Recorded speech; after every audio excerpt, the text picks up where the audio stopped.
Welcome to the Chiro Business Mojo Podcast, where we deconstruct the methods, marketing, and mindset of successful business people and chiropractors from around the world. And now your host, Dr. Richard Day. Yes, I am Dr. Richard Day. It's true. And this is the Chiro Business Mojo Podcast. Thanks again for spending some of your very valuable time with me. Well, today is part 2 of my interview with the really impressive Mr. Bharon Hoag. He's going to share more of his insights with you on how to make your practice better. In case you missed part 1, go back and check that one out. So without further ado, Mr. Bharon Hoag. I want to shift and talk to you a little bit about a common thing I hear from chiropractors who are struggling. And they'll tell me that they're struggling, and I'll say, well, who are you serving? What's your ideal patient? And their answer is, well, anyone with a spine. What are your thoughts on this? Yeah, that's one of the problems. You know, I say this jokingly a lot of times, that a chiropractor's philosophy is a heartbeat and spine, your mind. You know, I'm everything to everybody. I'll never turn anybody away. And I was just using this analogy this weekend, and I said, you know, it was a young chiropractor in a small town of Findlay, Ohio. And her and her husband, she came out of practice. She was less than a year, and she had bought an existing clinic, and she was just struggling. She's like, you know, I can't get over 5-10 people a day. And, you know, I'm out there trying to tell the story. And she wasn't a super great communicator, but she definitely was able to communicate. And she was just struggling. And so I sat down and I said, what turns you on about being a chiropractor? I mean, what is your perfect patient? And she said the same thing. She's like, well, you know, someone that's in pain. I said, no, that's garbage. What turns you on? What kind of patient did you love when you were in clinic at school? What kind of patient did you hope came in so that you could do what you do? And she finally, through a process, said, it's children. I love treating kids. I said, rock on. So from this day forward, that's all you're going to treat. I thought her husband was going to take my head off. She was just like, or he was like, dude, you're nuts. I mean, we've only got 3 kids and we're going to go bankrupt. I said, I'm not saying you kick people out immediately. I'm saying you're putting all of your energy into just treating children. And I want you to market that way. I want you to design your office that way. I want you, the only time you ever go outside of your office from a marketing perspective is if you're doing something that attracts that demographic. And I said, and within a year, you will only treat children. You're not even going to treat their parents. You're treating their children. Because that is your why. That is your purpose for what you do. A year later, that office exploded. She is so happy and so in balance that now their problem is they're so busy that she's got her own family and she doesn't want to work that hard. So she's now bringing in another chiropractor that is going to help supplement the workload. But it was because she got so fired up because she didn't have to worry about the work comp, the PI, the major med, the Medicaid, all the people that sucked the life out of her. She was able just to focus on the things that motivated her. Even those high maintenance parents with kids, because just because you pick pediatrics doesn't mean they're all going to be great patients.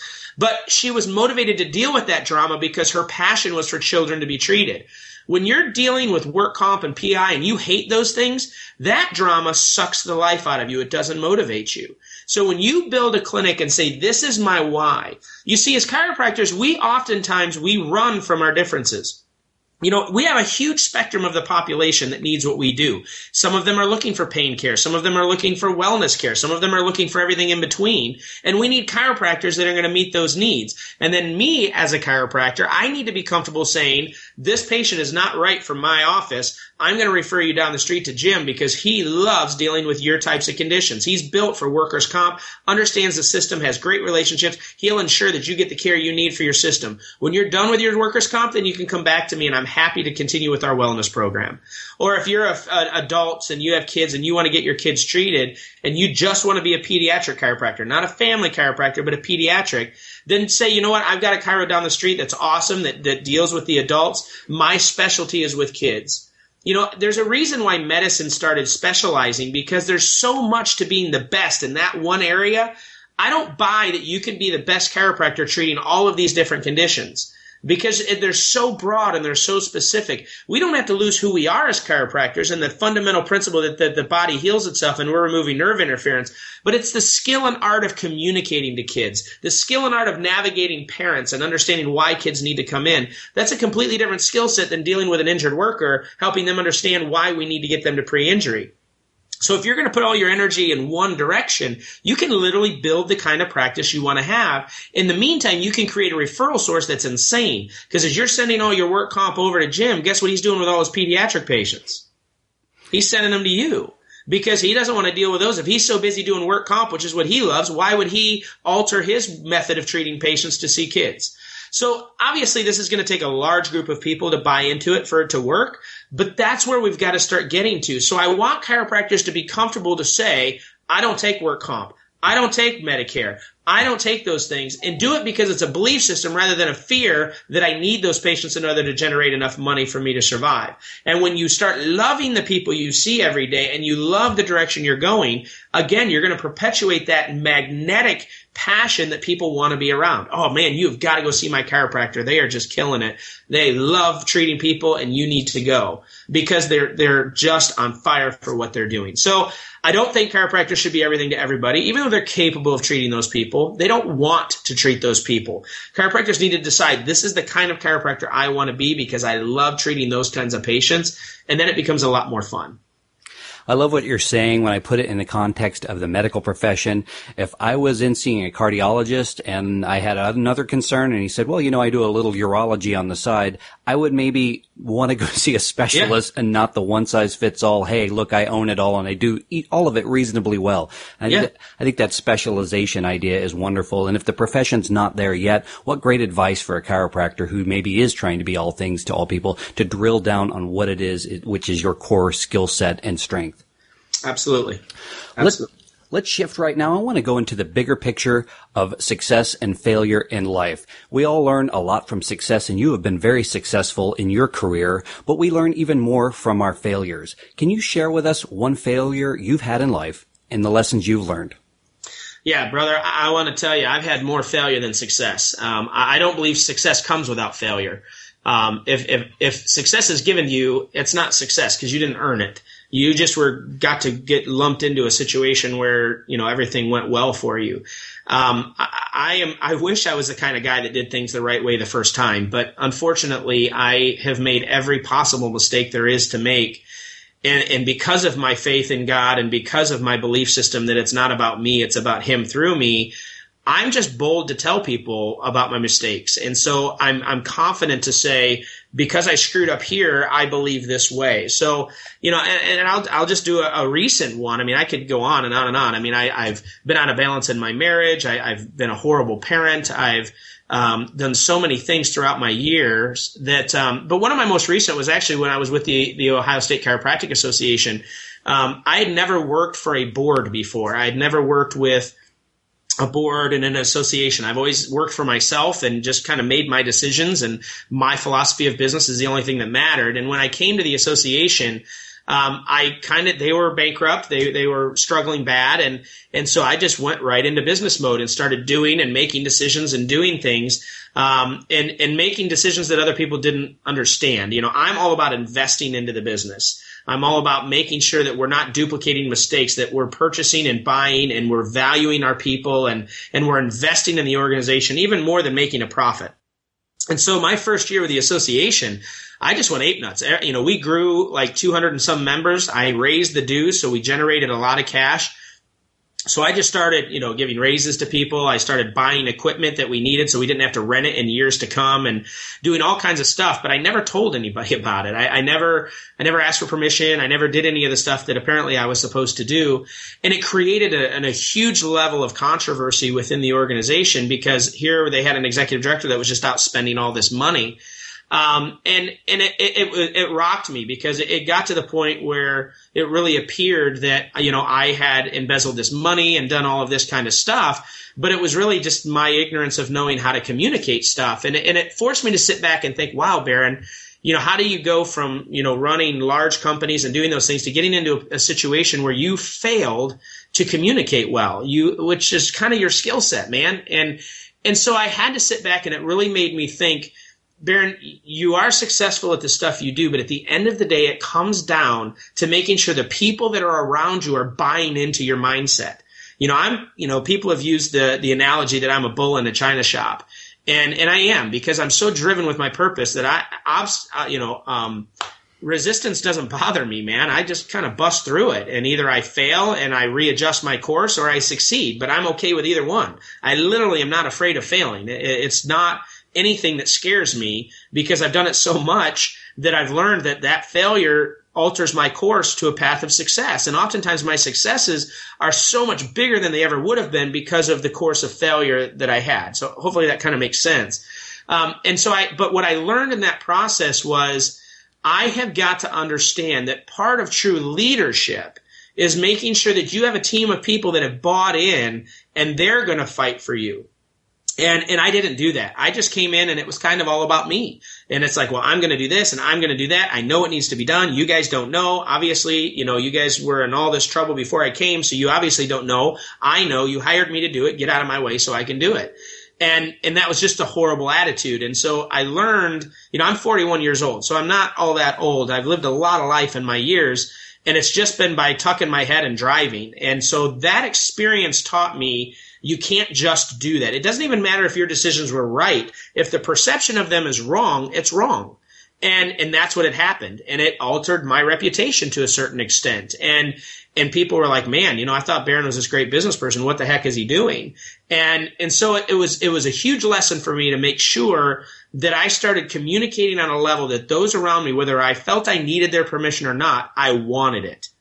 And that's a huge issue we have as people. Sometimes we feel like we shouldn't have to do things because of who we are. As a doctor with your staff, you shouldn't have to explain to them why you want them to do something. They work for you. You write the checks. They just do it.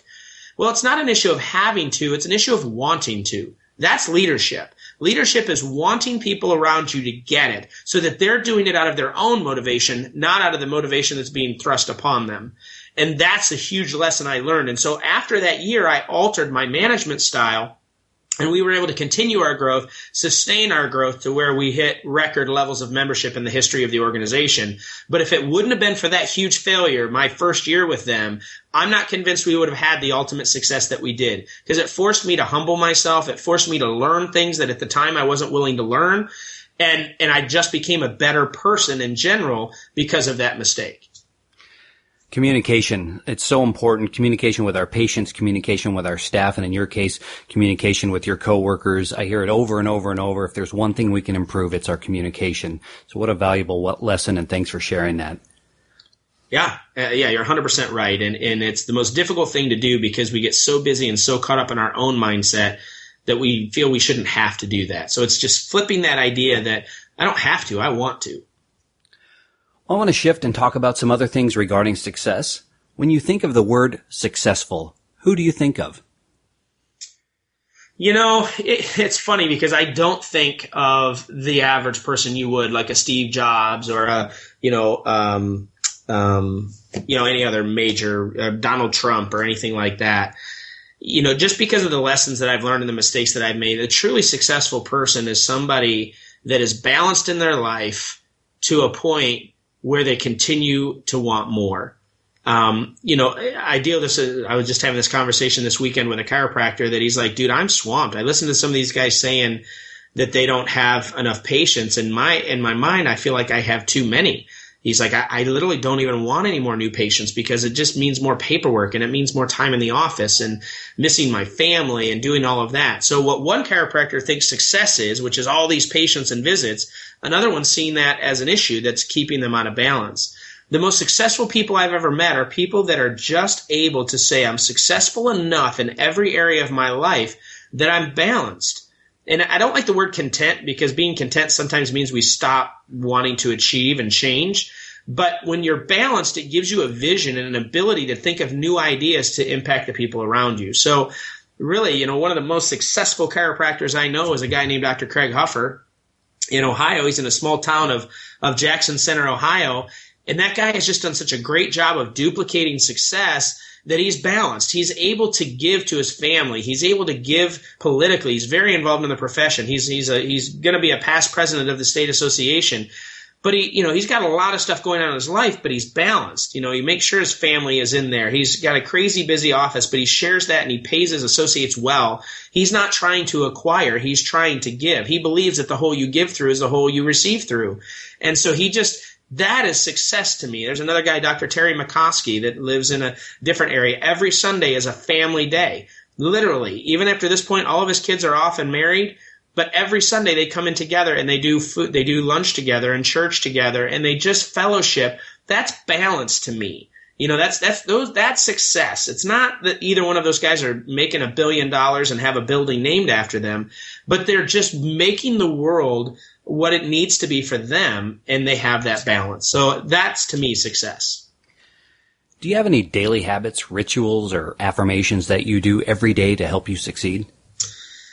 Yeah, first and foremost is pray. I've tried to live this world on my own energy, and man, I am like a one-man devastation crew when I do it on my thing. I because I'm so bold and big-mouthed and driven, that when I'm doing it for my reasons, it just gets ugly. So my very first thing I do, and I'm not going to lie and say I do it religiously, but I do it more than I don't, is the first thing I do when I wake up is I'm like, all right, Lord, today is yours, not mine. Help me to get out of my own way and see what you see. Because I have to be grounded. When you travel and you speak and you do these things, and there was a point of my life where it really, I was making a lot of mistakes because of it, but people lift you up all the time and say how great you are and how wonderful you are. And, I wish more people were like you. And so you start buying into that crap and saying, well, I am great. Dang it. Why isn't this person? Why doesn't my wife see me that way? Why don't my kids treat me that way? Do they have any idea how cool I am? Man, everyone tells me how cool I am. Why don't they see it? And we start buying into that stuff. And it's very easy when you're traveling the country on a big stage for people to come up and just worship you, if you will, for a lack of a better term. And it can get to your head. And so my ritual is to constantly remind myself that I am a broken, miserable piece of flesh, that the only thing in me that's good is Christ, and that I've got to claim that every day to make sure that when I go out and I do things, I'm doing them for that purpose, not for my own glory. And that's a very important thing. The other thing that I'm just starting to do, that I'm starting to love, is, I also believe as human beings, we need to be congruent with what we're saying. Simon Sinek says people don't buy what you do, they buy why you do it. And what you do simply proves what you believe. And that was such a pivotal statement to me that, holy cow, I got the why part down. People know what I believe and why. But my actions, what I do, oftentimes is not a reflection of what I believe. So I'm in talking about health, and meanwhile I'm overweight. And that just isn't good. So a new ritual that I'm doing with the change into one chiropractic is I get up every morning and I go to the gym for an hour. And it's been incredible. I've been doing it for 3 months now, and it's been an incredible thing. I'm not in there doing CrossFit or anything like that. I don't want to be a grease monkey. It's just a time of reflection, and it's focusing me. And I do the treadmill, I walk, I meditate, I listen to my music. And it just starts my day. I come home, I shower, I make my standard process shake, and I get into my work. And it's created this whole new clarity for me about my day that has helped me to say, you know what? I'm in congruency with what I believe, because I'm making the habits in my life that make a difference. So, I think for each people, I love Bob Hoffman, and they have an affirmation they teach their people, and I think those things are great, and I definitely would never downplay them. But whoever's listening, you've got to find a ritual for you. You've got to find what that weakness or that thing, and be honest with yourself. I mean, that's part of why I love looking in the mirror, because it forces you to see the crap that you want to lie about when you can't see it on a regular basis. But you've got to find something that is for you. A lot of Christians say, oh, I get up and I do my devotionals. Well, half of them are just reading the words and they're checking a box. There's no ownership of what they're reading. There's no real commitment to what they're learning. So I just think that it is important to get into rituals, but you've got to create those accountability measures that remind you, I'm trying to improve myself in this area, and then share it with somebody. I've got 3 or 4 guys that I text and call with that are my accountability guys that are asking, Baron, did you go to the gym this morning? Baron, did you stop eating that junk? Or Baron, did you stop looking at that dumb website? Or whatever the case may be. That they're my guys that I know when that text comes through, it's just that little reminder. And so I think that's another really important ritual that people need to do, is they need to surround themselves with people that they can be honest with. And most people surround themselves with people that enable their habits. Like if I'm a smoker, most of my other friends are smokers, so that we can all go out and smoke together and people aren't driving me nuts. If I'm a drinker, I surround myself with drinkers. Well, I'm the kind of guy that if I have an issue with that, then I'm going to surround myself with people that don't do that so that I feel horrible if I'm doing something they're not doing. Because we all get affected by groupthink. We're all affected by our environment, what's acceptable and not. And so I think that's another real strong key for someone. If you have issues you can't get over, surround yourself with people that don't think that's okay. And then you're going to naturally want to be evolved into that group that you're going to start making those changes. So those are just a few of the things that I do to try to keep myself on track. All great advice. Well, sadly, we're coming to the end of the interview. I want to thank you for spending so much time with us and sharing your thoughts. I do have a few final thoughts before we conclude.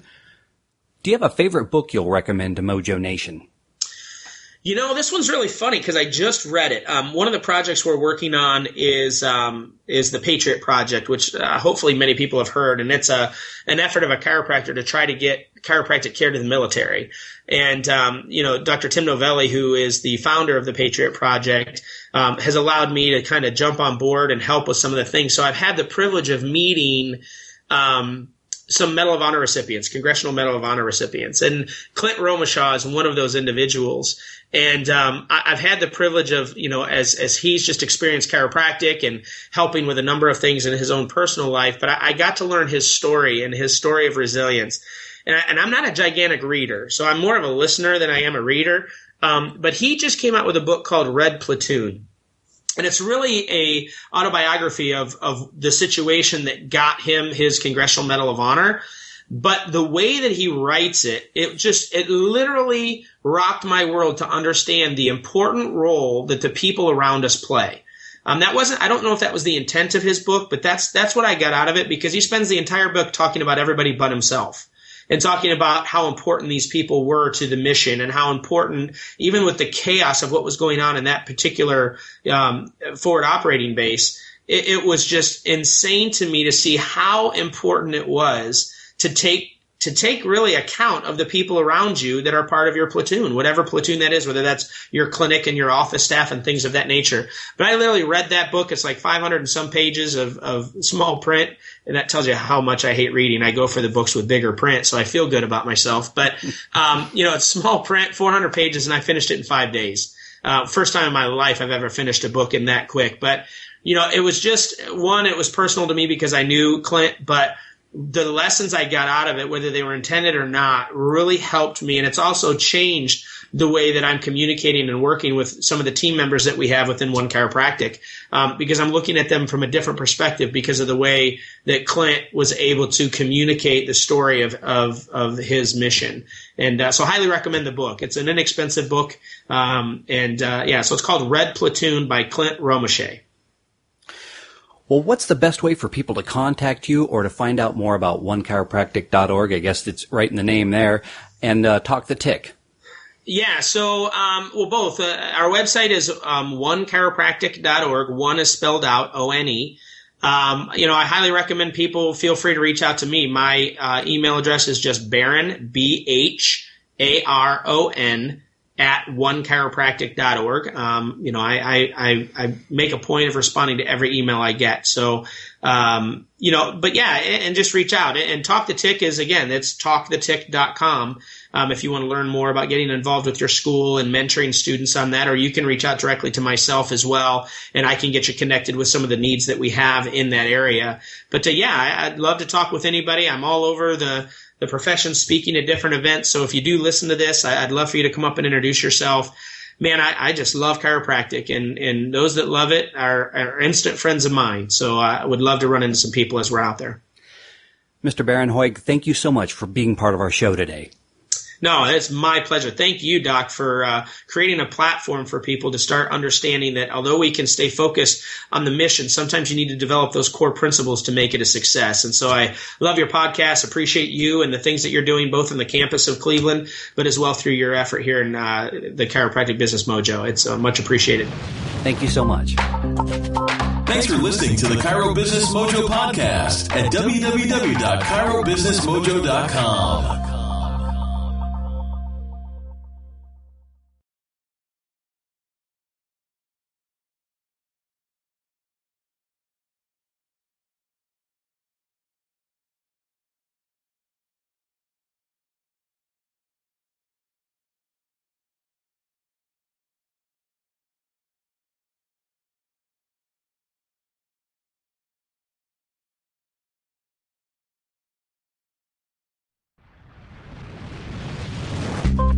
Thanks for listening to the Chiro Business Mojo podcast at www.chirobusinessmojo.com.